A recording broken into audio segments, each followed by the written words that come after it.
Just your thoughts on Frank Nazar. He's one of those guys who plays a little different. He's a guy that plays with pace, and he plays with a little bit of jam to his game too. And I think he's a guy that I think it was a smart move. And I know there's a lot of criticism in Chicago about keeping him in the American League for as long as they did. I think it was important.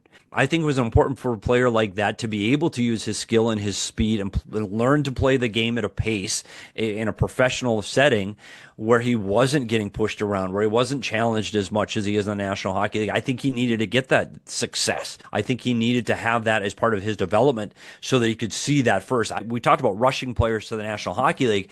I think by keeping Frank Nazar in the American League was a really smart decision. Now, by the end of the season, when you make that coaching change, now you've got to put that player in a situation where you've got to let him see where he sits. You got to let him see what it's like to play in the National Hockey League and we talked about it, where he has to get better at for the following season. I think that the bar on this guy, we talk about how he's setting the bar, I think it's high. I think his ability to get up and down the ice with pace and get through the middle of the ice the way he does is going to be a key for this team having success in the future.